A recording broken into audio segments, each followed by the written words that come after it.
Hey everybody, Whitney here with a Identify and Heal solo episode. And this episode is a pretty big one in terms of the content that we're exploring. It's about inner child work. And I've been wanting to do this for a while, yet this is a very complex and extensive subject. So I wanted to give it the right time and effort. Yet I don't know that there's ever going to be a right time for that. So I'm just going for it. Inner child work. First of all, let's distinguish what exactly that is. This is a term that's spoken to a lot of lately. And I want to offer my take on it, my idea of what is inner child work. So we'll start with that.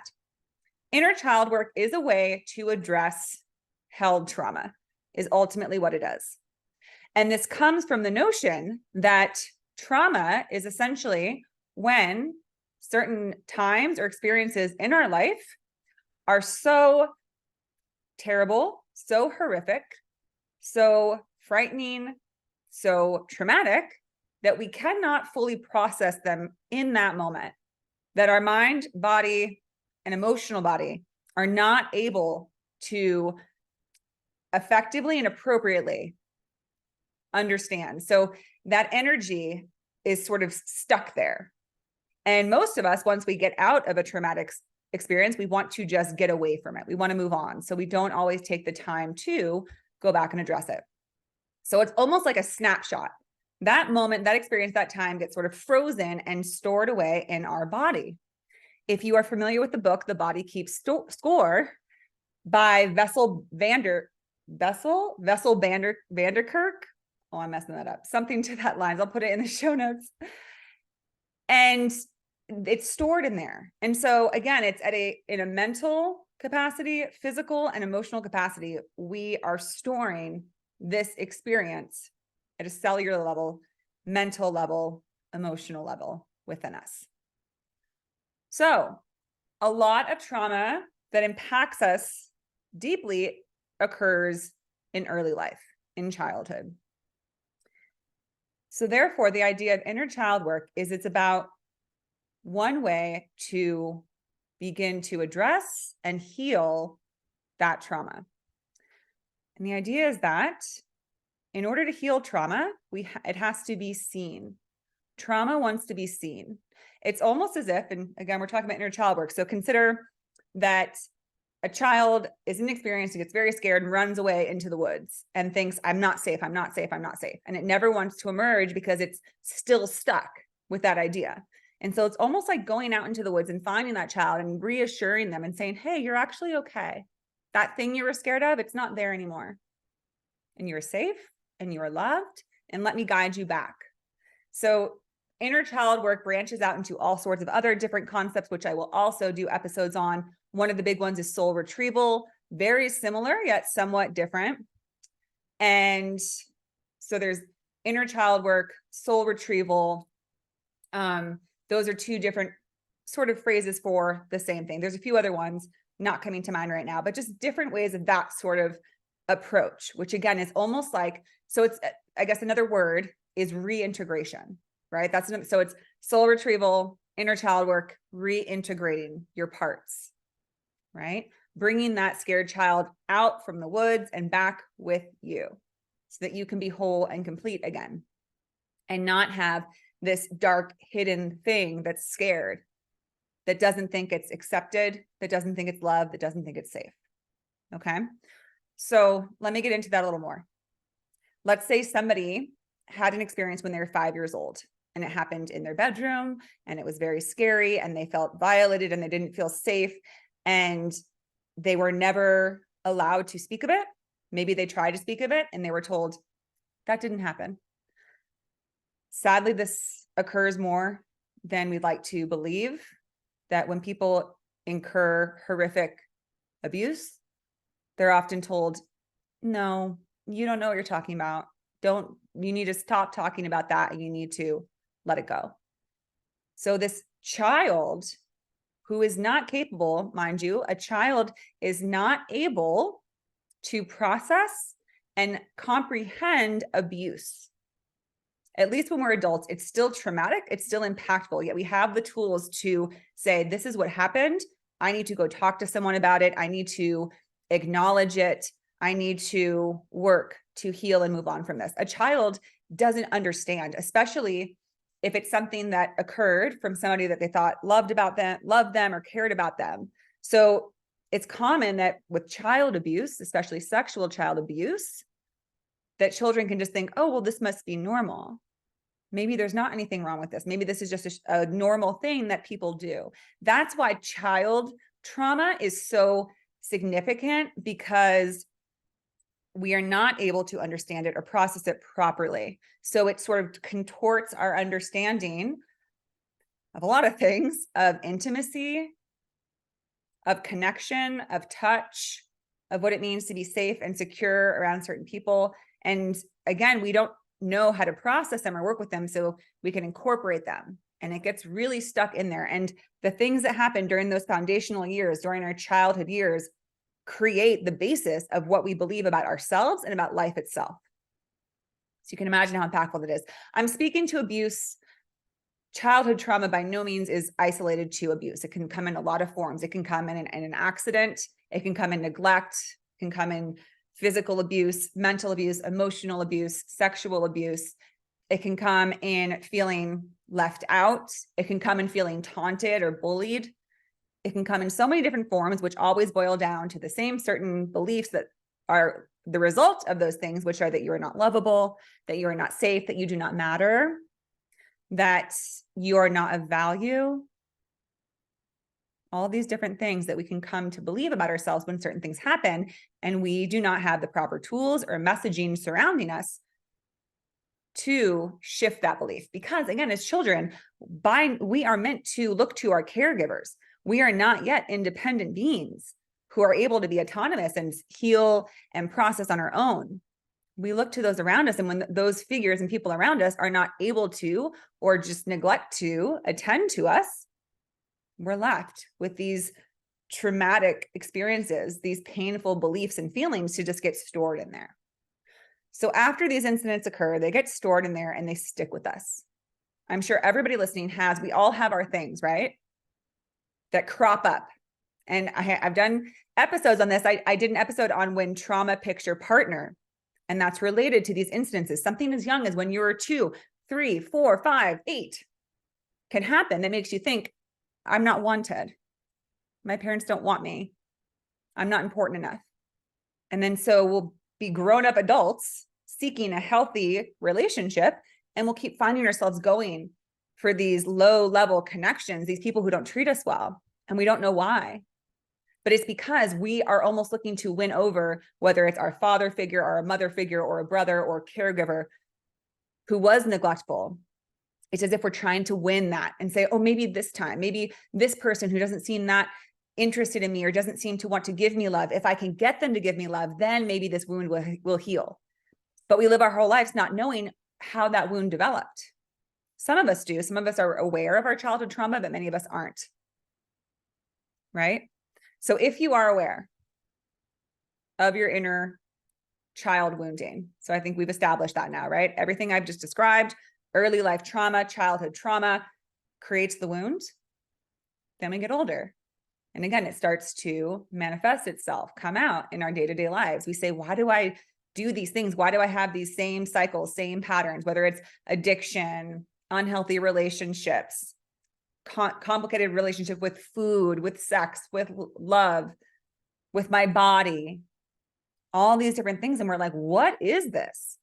Right? I remember when I developed an eating disorder, I was like, what the heck is this? Like, why do I feel the need to eat and eat and eat until I'm so full that I'm sick? That doesn't feel natural. It doesn't feel normal. What's going on? And I thought I just really liked food. I didn't realize that there was just like this giant emotional turmoil, this wound that just felt like it couldn't be healed. And so I wanted to soothe it with something else. And so we live our lives being like, I don't know why I do this stuff. And it really does come down to this stored trauma in our body. That's just this little epicenter almost, and it becomes almost like a tumor that's just like growing and needing to be addressed and shrunk down so that it's not affecting our whole body and our whole lives. Okay. So inner child work. You can go and seek out a therapist. You can do this work on your own.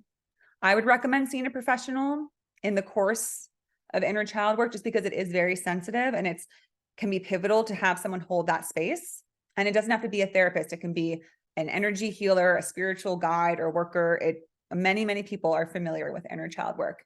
Hypnosis, people who are certified in hypnotherapy, that can be powerful. Some people use plant medicine for inner child work. Feel it out, see what calls to you. Yet it can be powerful to first start with the guidance and assistance of another. You can also do it on your own. I know that I, at this point, as a licensed therapist, someone that's done inner child work for others, I know the method, I know the focus, I know the steps. I do it for myself sometimes through meditation, because here is what it is essentially. It's about going back to yourself at that age when the trauma occurred. There are many ways to address trauma, right? There's EMDR, there's EFT, which I mean is more of sort of like a regulation thing, but it's kind of addressing the feelings and the reactions that come up often from early life trauma. Brain spotting, hypnosis, many ways to address trauma. Inner child work is one of them. But it all comes down to isolating the incident. And as I spoke to earlier, not everybody knows exactly what happened, and that can be more challenging. So then even if you don't know what happened, you can even just visualize going back to yourself. Maybe you just remember that by the time you were 5, you just remember feeling really lonely and scared at home. And you might think, I think something happened to me, but I don't know. So in inner child work, usually when I do it, I bring people into a meditative state, doing some breath work together to bring them into a calm, still, peaceful place. And then visualizing their current self going back and visiting that young child. And again, let's say it's in their childhood bedroom and they're sitting on their bed, and you can picture yourself. And I encourage people to picture yourself in the most radiant, powerful way you can imagine, whether it's you dressed up and elegant, or whether it's you in like flowy clothes, almost ethereal, like maybe it's you glowing like a brilliant light. Maybe you're like a fairy or a princess, or maybe it's just you, whatever it is. But the point is, a big part of it is recognizing that you are here today. You've made it through all this time. Let's say you're going back to visit your 5-year-old and now you're 35. That's 30 years that you did it, that you've grown and matured and evolved and learned and healed and loved. I bet your 5-year-old self would be pretty amazed by you. And that's the mentality we want going into, is that we are worthy, valuable, lovable, perfect, infinite, radiant beings. And we want to honor that and go back to our 5-year-old self, to our 8-year-old self, whatever age it is, and go. And so I do that visual where you walk into that childhood bedroom and you go to your little girl or boy, and you can kneel down next to them. You can sit next to them, and you can tell them, you can say, I wanted to come be with you. I was wondering if you could tell me how you're feeling. You say exactly what you needed to hear at that age that you didn't. Maybe no one ever really asked you how you were doing or how you're feeling. Maybe no one ever asked you if you needed a hug, if you were scared. If you do remember the specific event, maybe you just want to ask them if they'd like to talk or share. And if they don't want to, maybe you can assure them that, well, guess what? I know that you're scared now, but I'm you from 30 years from now, and I'm safe and I'm doing great. And I wanted to come let you know that I love you and that you are loved and that you are safe. You give them everything that you didn't have at that time. And then what I like to do at the end is to invite that little girl or boy to come with you. And first you tell them, you say, I'd like you to come with me because I need you with me. You're a part of me. You're a really important part. And I know that you're scared, and I know that you think there's something wrong because of what happened or how you were treated or how you feel. but there's nothing wrong with you and there never was. But you're an integral part of me, and I'd like you to join me because life is really beautiful and exciting and it's going to get better, but we need you with us. Because if you think of us, imagine, I've done this visual before, where almost like, the Pied Piper, you're kind of gathering together you at every single, you can call it day, year, month of your life. Imagine all these different versions of you coming together. You're welcoming them all back, releasing all fears, releasing all these false beliefs so that you can be fully integrated. That's the idea of integration, letting all yourselves come in, even the parts. Like, for example, I speak to the fact that I went through addiction. And sometimes the years that I was drinking and using, I don't feel so great about. Yet that part of me doesn't belong, hidden away in a closet somewhere. She's got to come with me. She's still a part of me. It's the shadow work, right? That person in the shadows was doing the best they could at that time. And by the work that they did, by going into the shadows, was the only way to get onto a spiritual path. So everybody's welcome here. Every single version of you was pivotal to make you who you are today and who you're going to be tomorrow and in the future. So we got to get the whole gang together, right? Think of that. Like, you're literally bringing together all of that, all that you've tried to leave behind, all that you've tried to neglect. Because when we integrate and accept every single version of ourselves, then we are fully integrated and fully ready to step forward as our full, complete self. So we let that little child know. We say, I need you. You say, but first I want to thank you. I want to say thank you for being so brave. You were 5 and you were scared and you didn't know what was going on and you were lonely and no one would listen to you, but I'm here to listen to you now. And you're okay. And I know that you're going to be so amazing and so brilliant and you're going to shine so bright. But thank you for going through what you did to make me who I am today. And then you say, come on, let's go. It's a very powerful exercise. Some people don't resonate with it, and that's okay. Again, there's many other ways to heal, but we all have an inner child within us. And I'll tell you this, if you don't believe me, have you ever had things happen to you where you suddenly regress to a 5-year-old or an 8-year-old? Certain situations where you feel like stomping your feet and pouting and saying, this isn't fair. Or you can't say that. You're mean. Whatever it is. And the reason that we do that is because in those moments, you are a 5-year-old. We're acting like a 5-year-old because we're going back to that place. That's because that wound is right there. We might say, oh, it was 30 years ago. Who cares? What is time anyways? It's nothing. Everything is happening right now. So when we get triggered, when we hit that nerve of a memory, we're right back to a 5-year-old, an 8-year-old, a 10-year-old, whatever you want to say, whatever age it was. If you feel like you're acting like a kid, it's because you are a kid. In that moment, you're very childlike. It happens a lot in relationships, right? Where we might be like, oh, I'm mature, I'm an adult. And then you try to date somebody and they don't do what you think they should do. And you might be like, well, okay, well, I'm not going to talk to you anymore. Or, well, I'm going to do this. Or, okay, well, no. And the sassy little 8-year-old comes up who's like, well, if you don't like me, then I don't like you. And we don't use our mature adult skills of communication, right? Or trying to understand or asking questions because we still have these inner child wounds. And some of these things never go away. However, addressing and working on and doing the inner child work can help. Again, think of it as like every little trauma we incur becomes like this tumor in us. And as we know, when people get cancer, they do things to shrink that tumor, right? To shrink it down so that it doesn't get so big that it starts affecting the system worse and more impactfully. So we want to shrink these things down so that they're not ruling our life, because trauma can run the show. It truly can. When something's that big and that loud and that painful, it's going to govern and dictate how we respond to things, how we act, what we're seeking, right? We're often seeking things. And especially if we have trauma, just as I was saying about relationships, we're like, what can I do to make this damn thing feel better? What can I do to shut this up, this pain, this hurt, this empty feeling, this wounded feeling, this deep belief inside of me that I'm not good enough? It's so painful. It's so painful to feel that way. And the best thing we can do is just try to get to it and identify it. And then we look at it and heal it. We look at it and say, I see you, I hear you.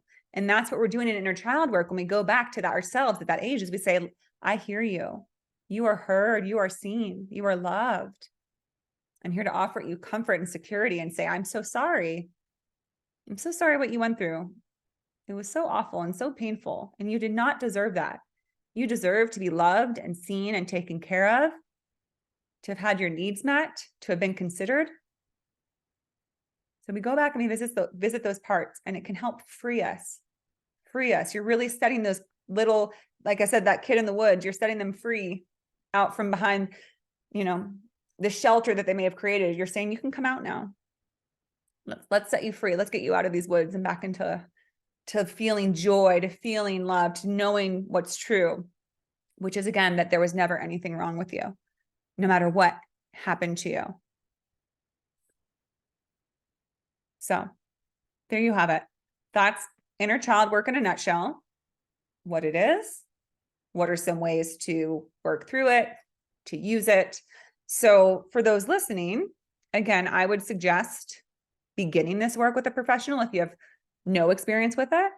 But for those who have maybe done a little bit of inner child work with a professional, you can do it on your own. That's what I do now. If I notice a little flare up, right? Like maybe I feel, like somebody like left out or something. I feel like somebody didn't acknowledge me or didn't consider me for something I felt let down. And I feel that little girl in me that felt like I didn't fit in a lot of the times, where I wasn't let into the certain groups and I was pushed out and left out. So I have to say, okay, I want to do a little inner child work and go visit her because she's feeling a little sad. So I go and visit her. And I say, it's okay. You're fine. I love you. It had nothing to do with you. It's a part of life. It's a part of learning. And I appreciate you for being so brave and going through this. And I thank you. And now it's time to come with. So I definitely just want to clarify that trauma is very sensitive. I'm not saying that everybody is ready to address inner child work. And I'm not saying everybody has to do it. Right? I know that I've tried to work with some clients and it was just too painful that we tried to get in there and they tried to hit on that, as I called it, the wound, the tumor. And they just said, I can't. So go at your own pace, be gentle. Maybe you do want to explore with a little bit of a meditation before you seek out a professional, just to kind of dip in there.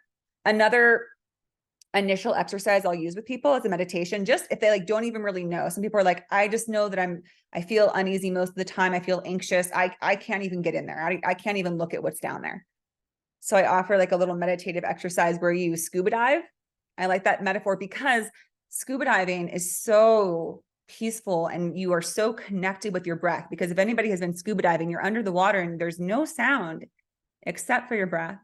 And you're so connected to your breath. You're so aware of it, so much more so than when you're above water, because you're breathing through this regulator out of a tank. So you're noticing the in and the out, which is the sacred rhythm, the ebb and flow of the universe and life. So you feel very connected. And so if you picture that and take yourself in a meditation with those deep breaths in and out, in stillness, just focusing, and imagine yourself sort of diving deep into the depths. And maybe you have a little flashlight and you just let yourself kind of look around and see if you see something. And I've had different clients describe different things. They saw a big old box with a huge padlock on it. And they were like, there it is. They're like, it looked real bright. Something bright was in there, but it was a real gnarly box with a big old padlock. We lock things away. We lock things away because we think that they made us bad, not good. We think that they were too painful. And some people will say, if I try to go there, the pain might kill me. It's so powerful. So we try different things. Again, seeking a professional to talk to first, doing our own meditations. Maybe we're more comfortable with more sort of spiritual nature-based exercises, like getting yourself out in nature and just trying to explore concepts of connection and breath work and different things that, even if we're not looking straight at the trauma, that might kind of allow us to have some emotions come up. There's a lot of things for that as well, right? That can help kind of loosen up emotions. Even some people find a lot of power in exercise and workouts, that if they can't verbalize it and they can't look at it consciously, right? Like into mentally, then they can just, just work through it until it just kind of bursts out. People do this sometimes through sweat lodges, through other means of just sort of, again, like loosening up. Even music, sound healing can help to loosen things up. Even art, right? Art, painting, drawing. You hear all the time that artists, some of their greatest creations come from, it's almost like they're processing and emulating and expressing their trauma. And they might not know how to say it verbally, but they're sure expressing it through painting, through drawing, through poems. Some of the most beautiful creations come from the darkest things, right? So again, a long-winded way of just trying to offer solace and help to those who know that there's something down there and in there, because that's also a disconcerting and frustrating feeling when you recognize that there's something there, just like a physical illness, right? Just like a tumor or cancer, when there's just something not right in there. And some of us for a long time will be like, I should probably go to the doctor, but I don't want to know what it is. Some people will do that until they, have a heart attack or find out that they have a developed cancer. So we don't want it to get to that point. So if you feel ready, there are ways to begin to heal, and inner child work is one of them. So I wish you all great peace, great comfort. Feel free to reach out to me if you would like any resources or further guidance on this.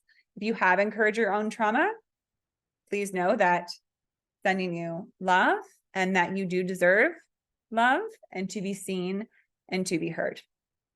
All right, everybody. Thank you so much for listening. Have a beautiful day.